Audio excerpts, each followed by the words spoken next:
పదే పదే ఇప్పుడు ఆల్రెడీ స్ట్రెస్ లో ఉన్నాడు రైతు, ఇబ్బందులు ఉంది. ప్రభుత్వం మంచి నిర్ణయం తీసుకుంది, ఎప్పుడో లేదంటే దీన్ని ఇంప్లిమెంట్ చేయాల్సిన బాధ్యత మీది. అట్ ది సేమ్ టైం ప్రభుత్వ ఉద్దేశాన్ని గమనించి మనం అందరం కూడా పనిచేయాల్సిన అవసరం ఉంది. సో దాదాపు ముఖ్యమంత్రి గారు 15కు పైగా రివ్యూలు పెట్టారు దీని మీద.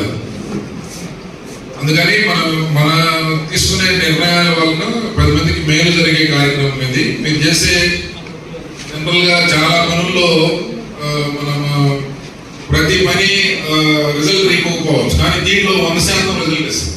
ప్లస్ చాలా అవసరం రైతులు, చాలా ఇంపార్టెంట్. ప్రయారిటీ మీద చేయాలి. ఏం చేయాలి చెప్పంగానే ఏదో టక్కన పరిగెత్తుకుంటూ వెళ్ళి మళ్ళీ ఫీల్డ్ లో కన్ఫ్యూజన్ చేయాలి.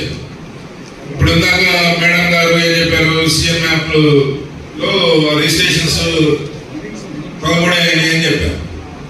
కానీ ఇప్పుడు ఈ రెండు కనెక్ట్ చేయాలి, అది వీళ్ళ బాధ్యత.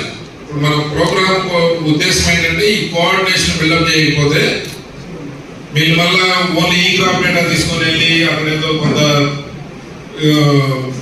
డేటా ఎంటర్ చేసి మళ్ళీ ఇది కనెక్ట్ కాక ఎన్ని సమస్యలు ఉన్నాయి, ఆ రెండింటినీ కనెక్ట్ చేయాలి. మన రెస్పాన్సిబిలిటీ. మనం మాట్లాడి కన్క్లూడ్ చేద్దాం.